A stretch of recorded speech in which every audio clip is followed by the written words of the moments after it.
Minangkabau, sebuah wilayah etnis Melayu di Sumatera Barat, dikenal dengan filosofi hidupnya yang unik, yaitu adat Basandi Syarak, Syarak Basandi Kitabullah. Filosofi ini menekankan bahwa adab yang tinggi dan perilaku baik merupakan panduan hidup yang bersumber dari Al-Quran dan Sunnah Rasulullah SAW. Kalangan Muslim di Minangkabau bermula dari musafir atau mudiak yang datang dari pesisir Pariaman. Dari sana, ajaran agama mulai berkembang ke berbagai daerah. Dalam perspektif masyarakat Minangkabau, Adaik Manurun Syarak Mandaki menegaskan bahwa adat berasal dari kerajaan Pagaruyung di Batu Sangka, sedangkan syarak atau ajaran agama dibawa dari pesisir pantai Pariaman. Salah satu tokoh pertama yang menyiarkan ajaran Islam di Pariaman adalah Syekh Burhanuddin Ulakan, santri dari Syekh Abdurrauf Singkil Aceh yang menekankan pemahaman halal haram dan mengembangkan ajaran Thariqah Satariyah. Dari sinilah muncul murid-murid ulama yang kemudian meneruskan dakwah Islam di Minangkabau, termasuk sosok legendaris Ungku Saliyah. Namun, perjalanan penyebaran Islam di Minangkabau tidak lepas dari polemik dan kontroversi. Banyak masyarakat modern yang mempertanyakan kesesuaian ajaran Islam yang dikembangkan oleh ulama terdahulu dengan syariat murni. Meski demikian, tradisi adat dan agama tetap berjalan seiringan dengan mempererat hubungan kekeluargaan antara kemenakan dan mamak maupun perantau dan masyarakat kampung.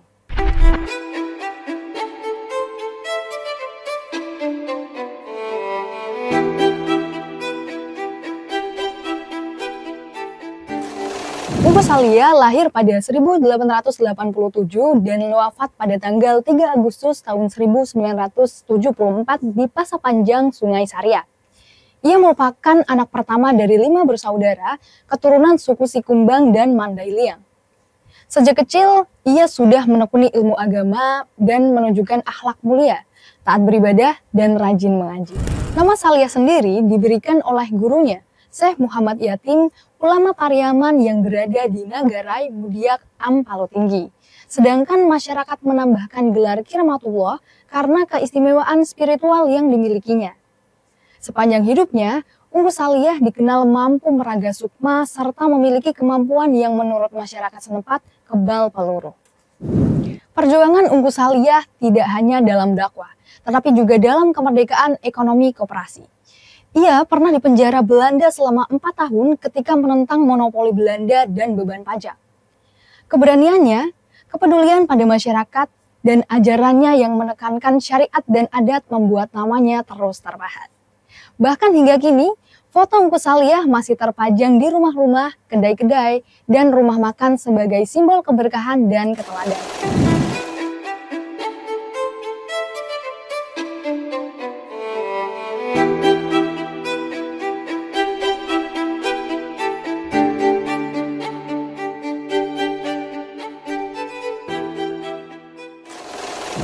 Kontribusi Ungku Saliyah terhadap masyarakat Pariaman tidak hanya melalui dakwah dan pengajaran agama.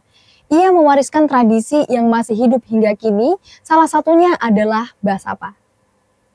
Basapa adalah kegiatan berziarah ke makam Ungku Saliyah setiap hari Sabtu, meniru tradisi ziarah ke makam Syekh Burhanuddin di Ulakan.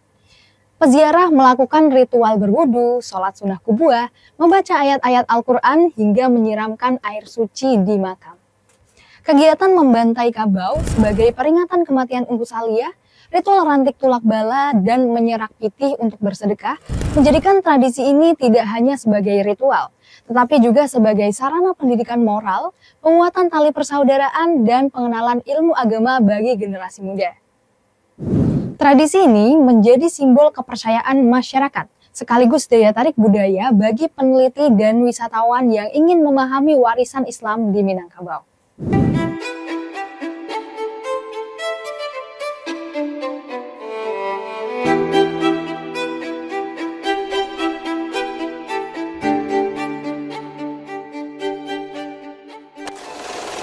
Wafatnya Ungku Saliyah tidak menghentikan penyebaran ajarannya.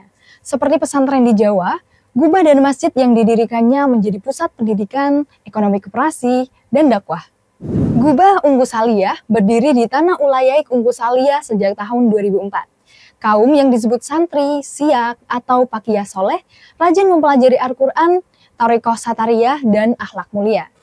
Masjid Tuo menjadi saksi pusat koperasi syariah, penerapan prinsip Sayo Sakato, saling berbagi dan bersedekah, sehingga masjid tersebut tidak hanya menjadi tempat ibadah, tetapi juga menjadi pusat ekonomi dan musyawarah masyarakat.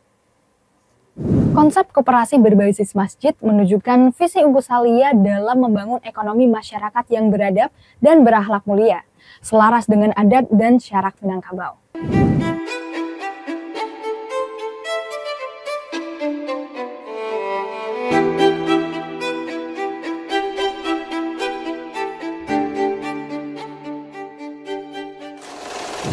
Kehadiran Unggul Salia di Pariaman tidak hanya berupa cerita lisan, tetapi juga bukti arkeologi sejarah. Gubah makam yang awalnya rumah tinggal, kini menjadi pusat ziarah.